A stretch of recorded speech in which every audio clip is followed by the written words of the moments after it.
Atenas é o sexto destino turístico mais popular do mundo.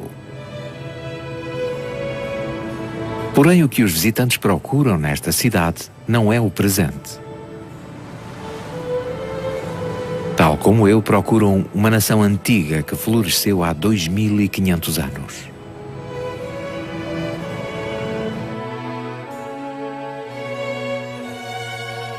Os antepassados dos atuais gregos ansiavam por aprender coisas novas.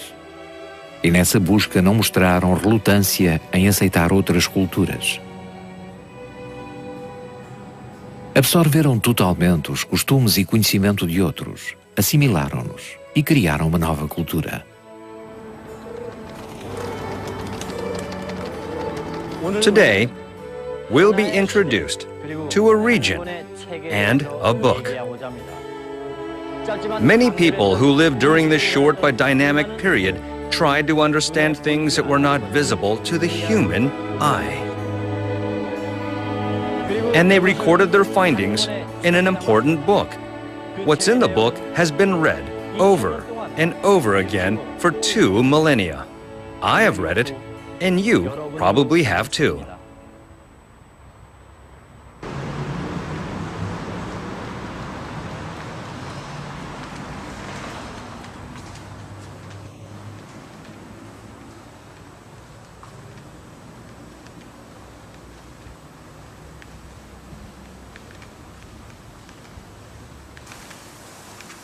Acabo de penetrar na própria alma da civilização ocidental.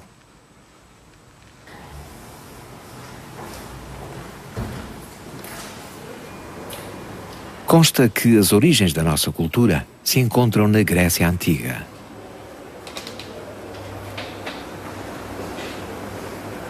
Mas eu não vim à Grécia em busca de ruínas. Vim pelo seu espírito. E esse espírito pode ser encontrado nesta biblioteca.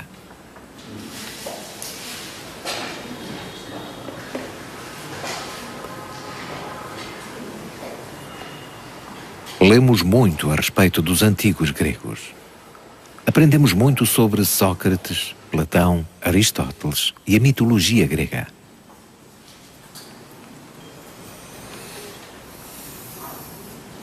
Mas o livro mais lido não é de nenhum deles.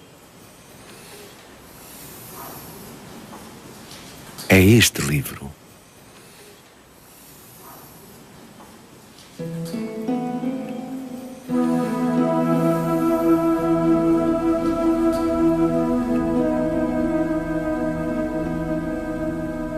A obra Os Elementos de Euclides era um manual de matemática do rei na altura.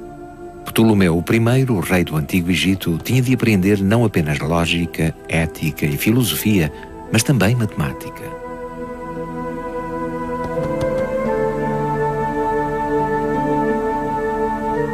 A matemática era uma disciplina especialmente importante para o rei.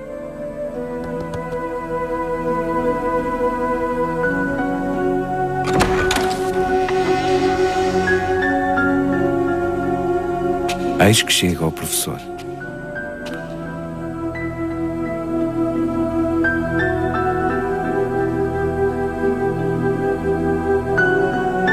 É o autor de Os Elementos, um grego de nome Euclides.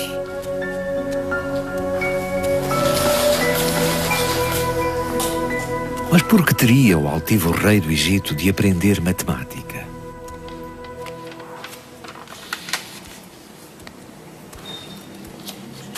À primeira vista, Os Elementos está cheio de diagramas desconhecidos. É interessante saber que competia ao rei aprender tudo isto.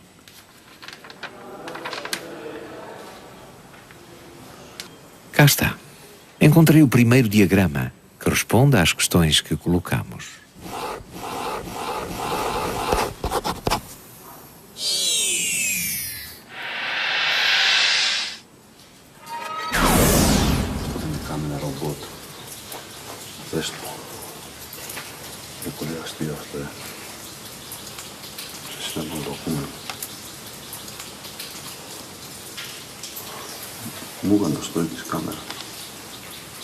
Este homem viveu na mesma época que Buda, Confúcio e Lao Tse.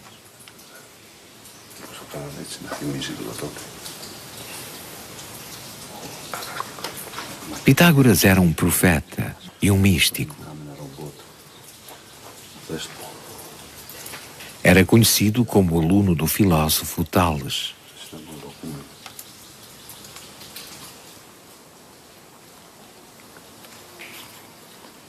Viajara pelo Egito e Babilônia durante mais de 20 anos, antes de regressar à sua cidade de Samos, na Grécia.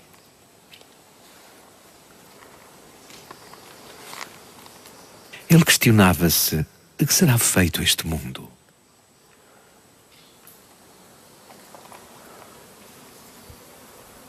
Os estudiosos da Grécia Antiga ansiavam por encontrar teorias que explicassem o significado escondido dos objetos. O próprio Pitágoras empreendeu uma longa viagem para encontrar respostas para estas questões.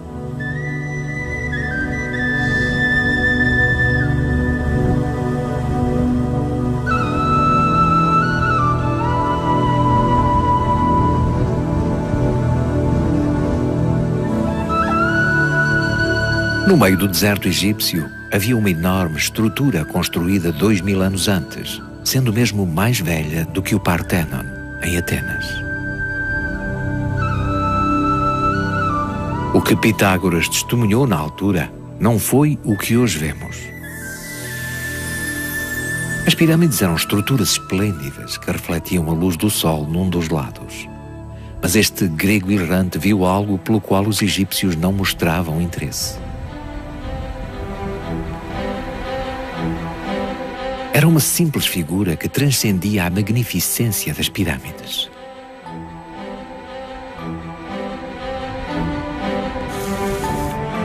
O grande triângulo retângulo da pirâmide é igual a este pequeno triângulo retângulo. Os egípcios conheciam a relação necessária para criar estas figuras geométricas. 3 para 4 para 5. Como podem estes números formar um triângulo retângulo?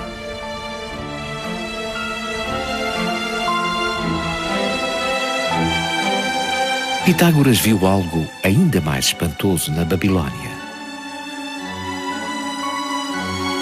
Esta tábua babilônica contém uma série de números. Vamos escrever estes numerais cuneiformes na forma moderna.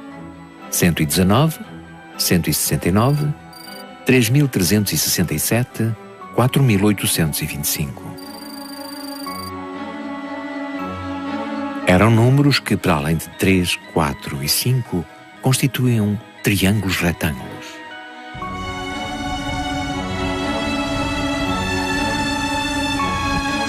Há muitas combinações de 3 algarismos que compreendem triângulos retângulos. Mas por que razão alguns números resultam e outros não? Pitágoras encontrou pistas na sua terra natal, em Samos.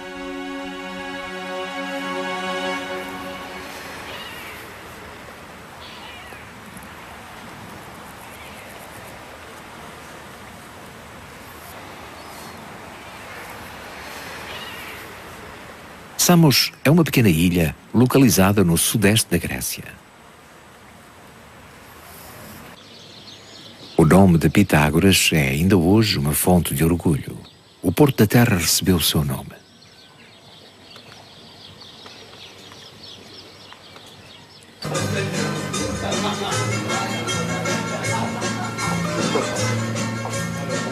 Atualmente, este lugar, onde vivem 50.000 pessoas, é um destino turístico de segunda categoria, mas na Grécia Antiga era um grande centro comercial. Pitágoras deixou Samos como um desconhecido, mas voltou famoso por toda a Grécia.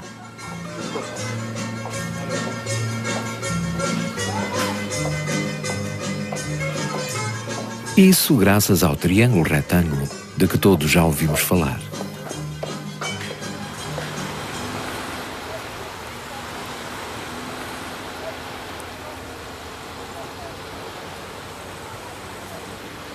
A famosa fórmula dos triângulos retângulos tem o seu nome, Teorema de Pitágoras. Mas os egípcios e os babilônios já conheciam esta relação.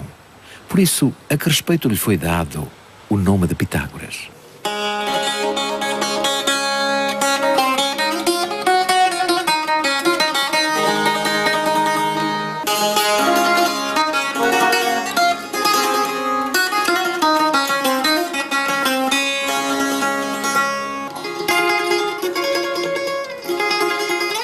Que música tão bela!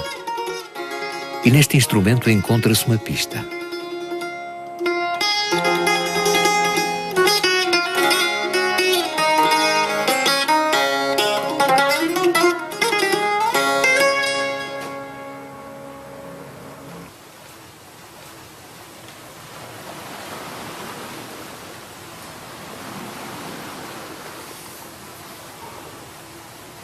Mesmo de volta à casa, Pitágoras continuou a debruçar-se sobre os números que encontrou no Egito e na Babilônia.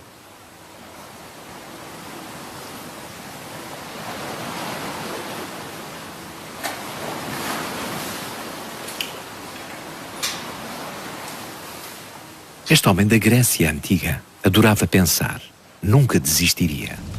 Certo dia, ao passar por uma oficina de ferreiro, ouviu uns sons familiares.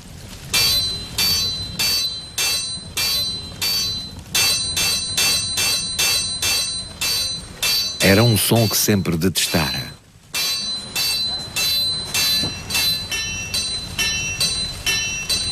Mas naquele dia deu por si a apreciá-lo.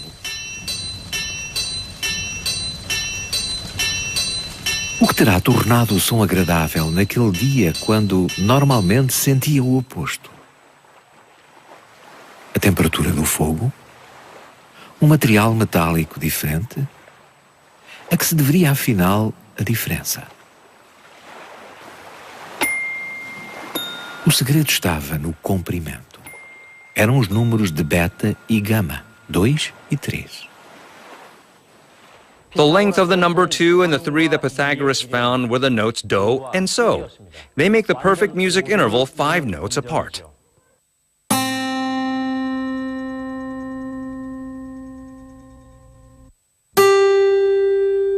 Dois e 3. Por outras palavras, a relação entre 2 e 3 podia transformar tudo em harmonia. Pythagoras moved forward with this discovery. If 2/3 could produce harmony, then 2/3 of the previous 2/3 would also be harmonious.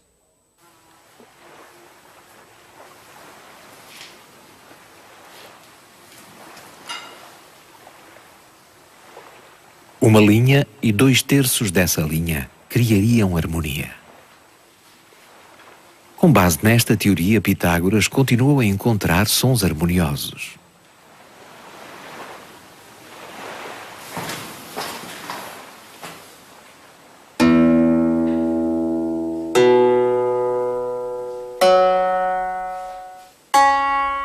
São estes os sons gerados ao subir continuada e progressivamente 2/3 de cada corda. Colocámo-los numa ordem diferente.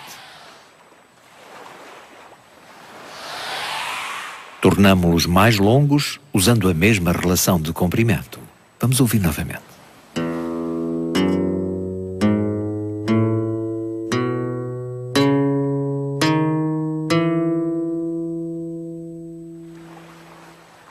Foi assim que se criaram as 7 escalas que hoje conhecemos.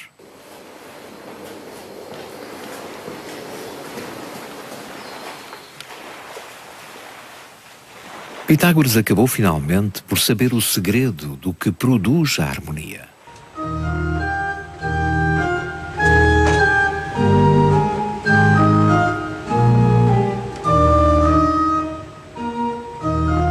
A música é um tesouro infinito que nos conduz a um mundo admirável.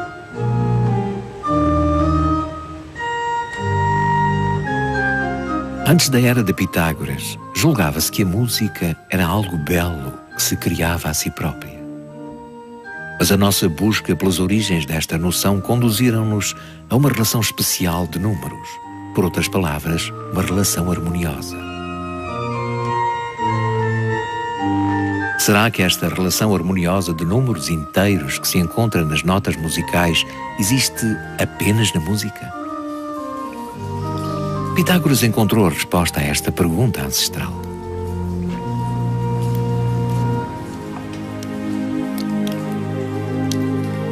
O mundo é feito de relações entre números inteiros.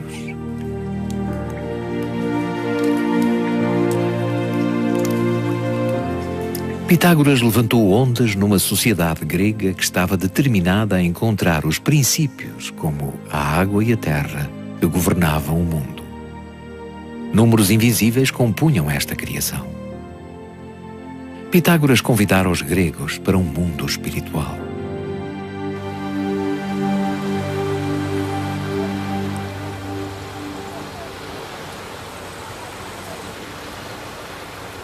Encontrou a relação entre os números que viu no Egito e na Babilônia. Era a relação entre os três lados de um triângulo retângulo. Atualmente chamamos a isso o Teorema de Pitágoras.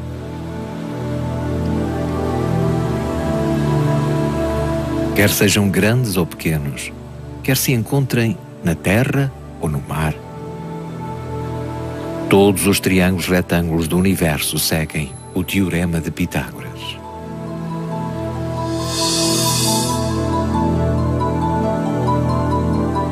Segundo o teorema, a soma do quadrado de A e do quadrado de B é igual ao quadrado de C.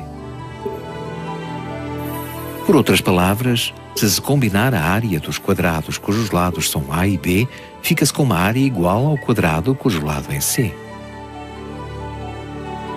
Todos os triângulos retângulos do mundo cabem nesta fórmula.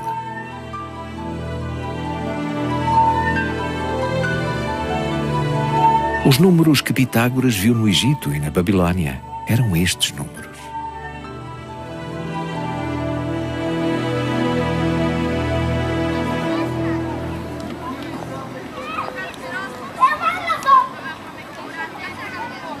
Não é exagero dizer-se que a matemática começou com Pitágoras.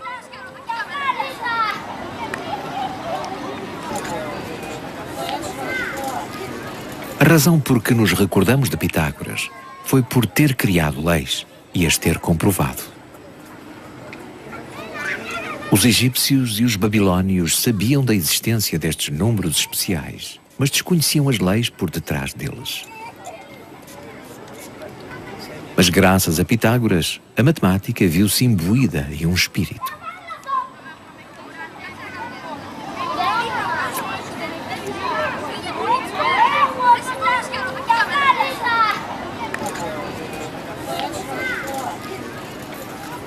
O triângulo retângulo pertence-lhe por direito próprio.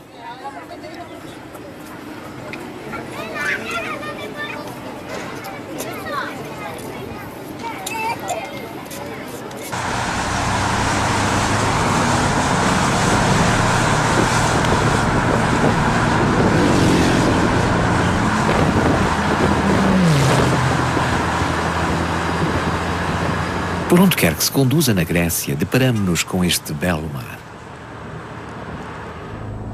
Embora grande parte do país seja composta por um arquipélago de umas 1400 ilhas, a filosofia de Pitágoras espalhou-se por toda a Grécia. Viajemos no tempo para o século após a sua época.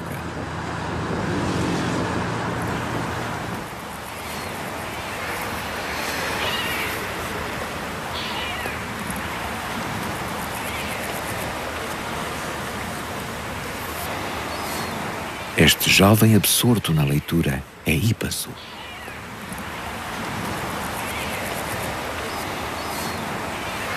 Era um seguidor da filosofia pitagórica.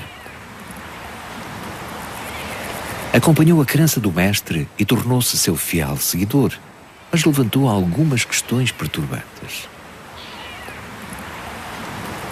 Uma das suas preocupações prendia-se com o triângulo retângulo, a maior conquista de Pitágoras.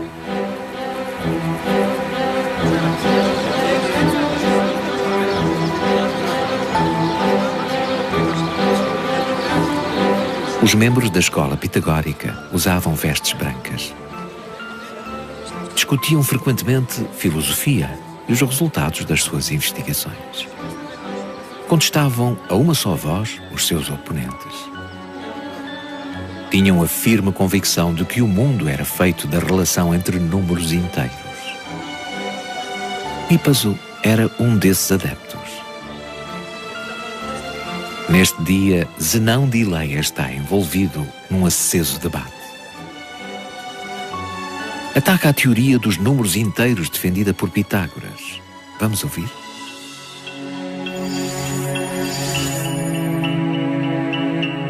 Aquiles e uma tartaruga disputam uma corrida. Se a tartaruga começar com os metros de avanço, Aquiles nunca a apanhará. Por que será? Aquiles chega ao ponto onde se encontra a tartaruga. A tartaruga avança enquanto ele tenta alcançá-la.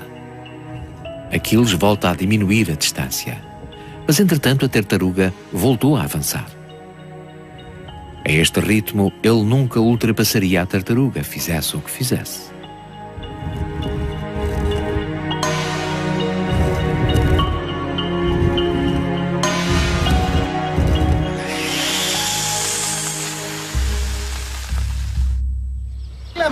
Και πώς τα λένε, αυτό είναι όλο.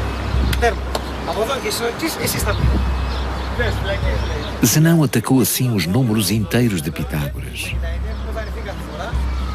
O desafio fora lançado.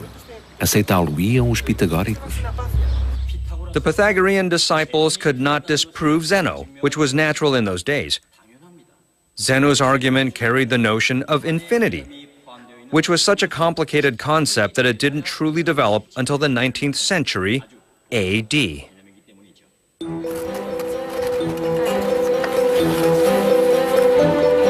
A escola pitagórica era suficientemente liberal para incluir membros do sexo feminino, mas queria manter a confidencialidade.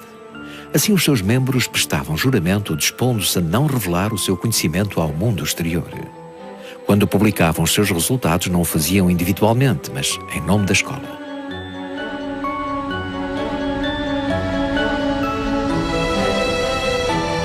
A crença de Pitágoras de que o mundo era composto por uma relação de números inteiros era um credo que se aplicava a todo o universo.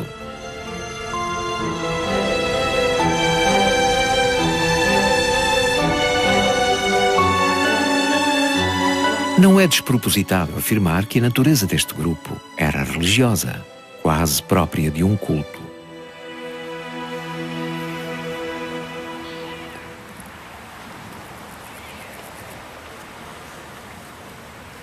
Hipaso também jurou guardar segredo. Não podia trair a confiança dos companheiros. Além disso, pesava-lhe uma verdade que não poderia ser aceita pelos outros discípulos.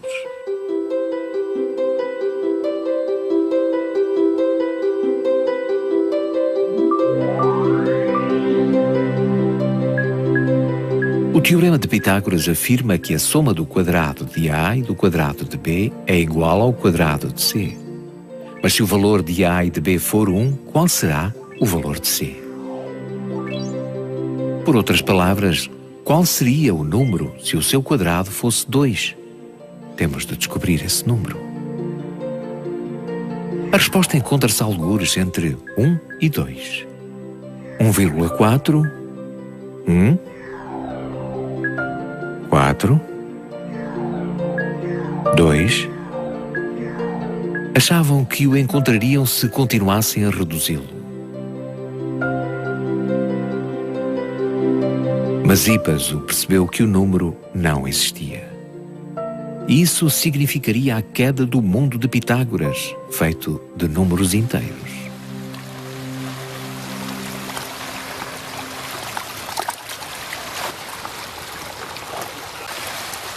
O que Hipaso descobrira fora um novo número que até então não existira. Era a raiz quadrada de 2, um número irracional. Hipaso viu um mundo que transcendia o de Pitágoras.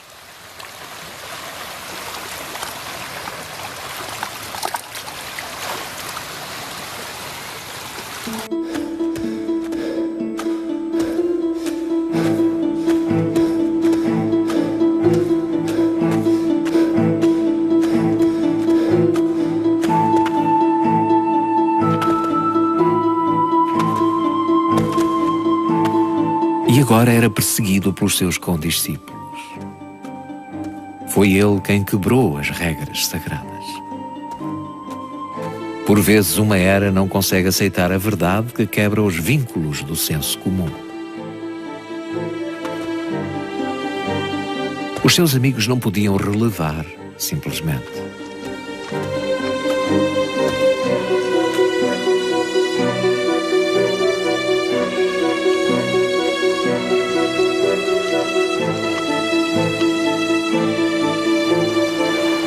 A verdade conduziu-o até à beira de um penhasco.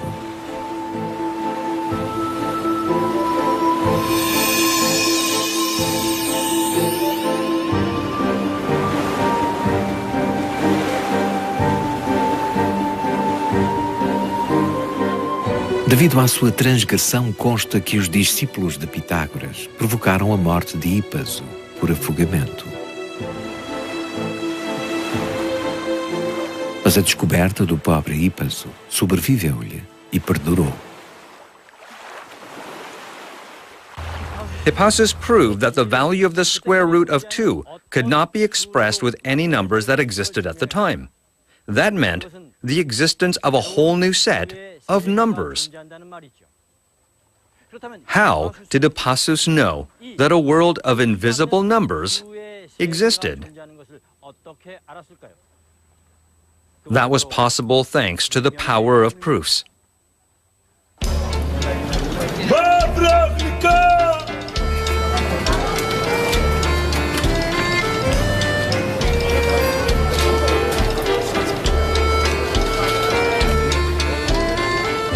De que é feito este mundo? Os gregos debateram o assunto intensamente. Alguns diziam que era de água, outros de fogo. Os argumentos conduziam a mais argumentos. Os gregos que argumentavam verbalmente inventaram o seu próprio estilo narrativo. Isso levou às chamadas provas. A prova derivava da matemática, que naquela época era a geometria. All of geometry originates from points. Without a definition of a point, geometry could not move forward.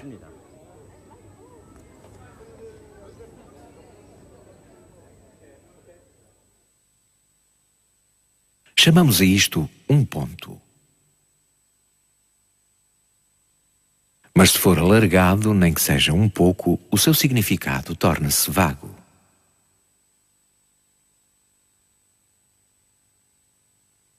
Será isto um ponto ou um círculo? In mathematics, points are not something real, but rather an abstract concept of logic. Many Greek scholars were bogged down on this question. What is the definition of a point?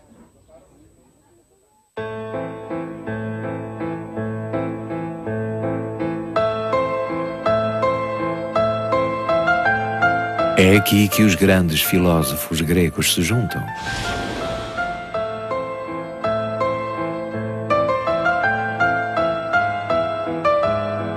A primeira pessoa a definir um ponto foi Pitágoras. Segundo ele, um ponto é algo que não tem partes, mas tem uma posição no espaço.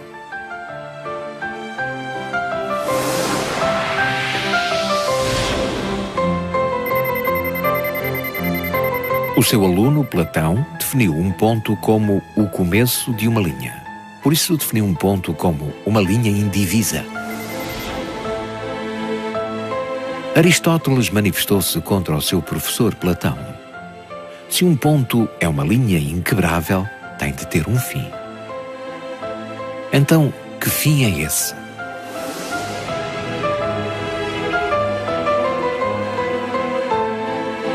Euclides citou todas as teorias sobre pontos de vários filósofos e chegou a uma conclusão.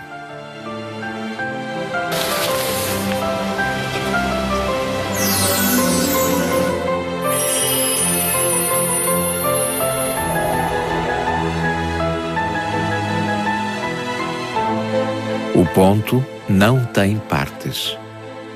Esta é a primeira linha do seu livro, Os Elementos.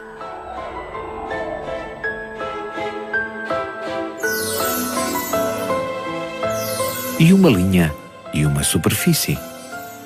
Os elementos começam com 23 definições.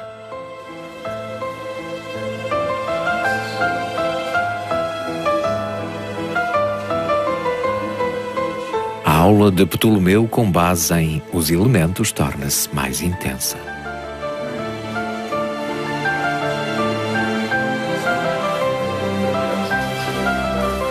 Essas 23 definições não pertenciam apenas a Euclides, mas a toda a Grécia. Euclides ensinou o rei a provar coisas usando essas definições.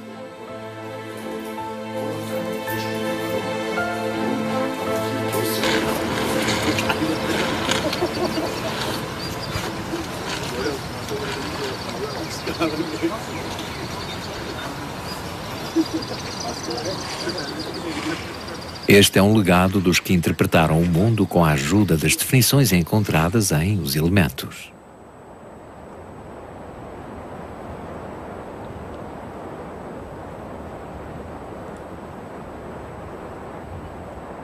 Toda esta estrutura erguida pedra a pedra a partir das suas fundações é típica da mentalidade dos gregos antigos.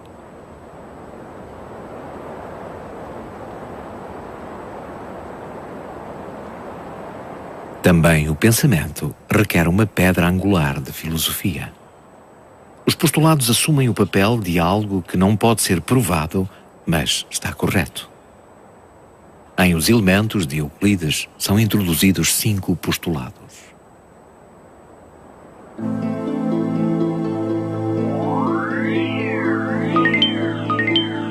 O primeiro postulado. Uma linha reta pode ser traçada de qualquer ponto para qualquer ponto. Isto parece indiscutível, mas os gregos eram muito meticulosos. O segundo postulado. Uma linha reta pode estender-se até ao infinito. Em terceiro lugar, pode descrever-se um círculo com qualquer ponto como centro e qualquer distância como raio.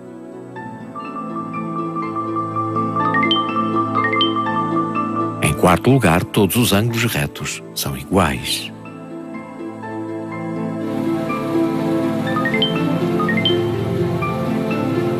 E finalmente, linhas paralelas nunca se encontram.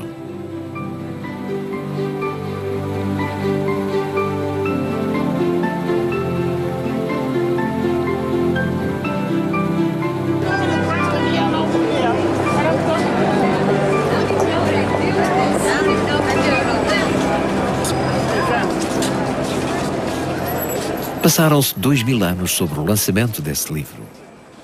Ainda hoje influencia as nossas vidas modernas. Parece complicado, mas a sociedade contemporânea ergue-se sobre postulados mutuamente acordados.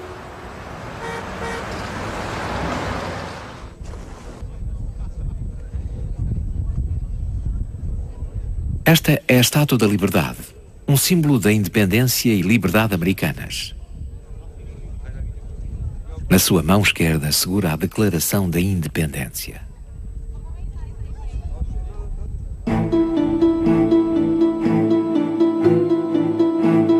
A própria Declaração da Independência segue a estrutura de Os Elementos de Euclides.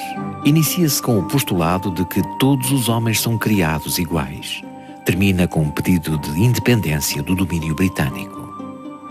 Muitos livros como O Principia, de Isaac Newton, ou Ética, de Baruch Spinoza, seguem o estilo de escrita de Os Elementos.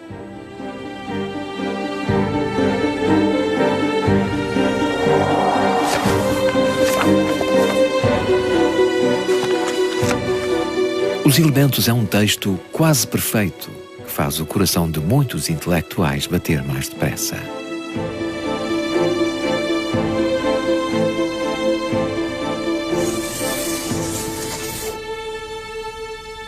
Tracemos um triângulo equilátero a partir de uma linha. Este é o primeiro problema de Os Elementos.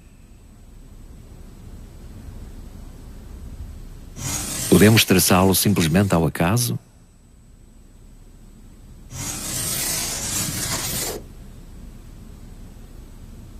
Não, não podemos. Temos de começar a partir de um ponto de partida acordado. O mestre afirma que temos de usar estas definições e postulados.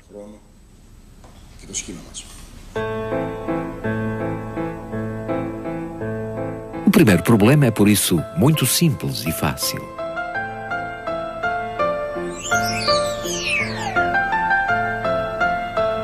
Há que recordar os 5 postulados. Usemos o terceiro.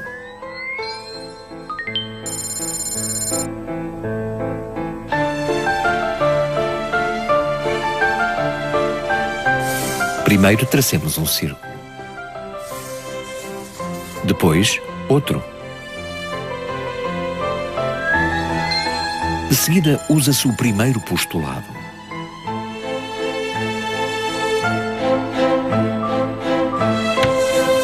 Depois ligamos este ponto àquele.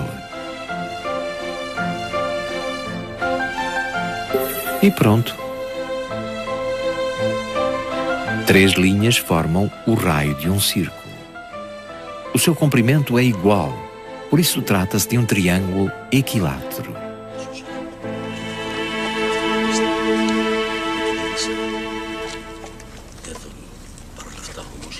Pitágoras provou o seu triângulo equilátero com métodos encontrados em Os Elementos. Muitos matemáticos modernos também os utilizam. Os Elementos começou com Pitágoras e foi concluído por Euclides. Tornou-se uma parte fundamental da linguagem matemática.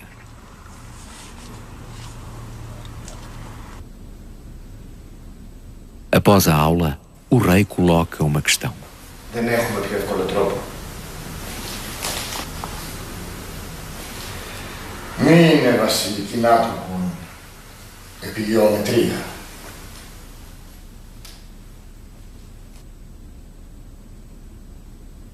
Procurarão, porventura, um caminho mais simples?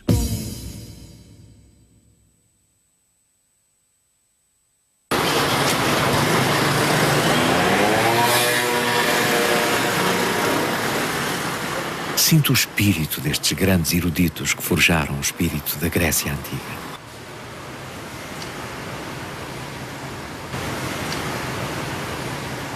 Detenho-me por um momento neste mundo de lógica exata à qual se dedicaram.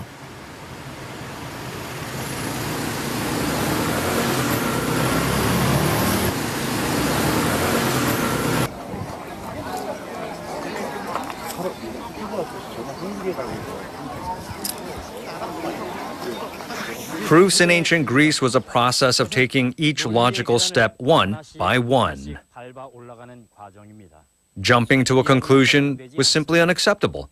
The completion of perfect logic requires a great deal of precision at any stage. There is no easy way to jump across steps. The spirit of this period is the essence of ancient Greece and civilization.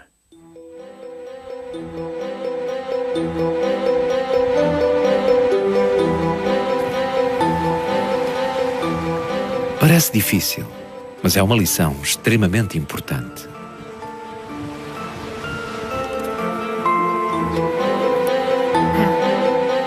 Milhões de pessoas de todo o mundo ainda visitam a Grécia.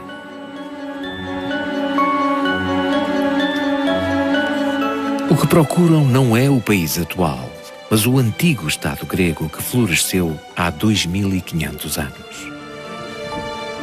Procuram o espírito grego.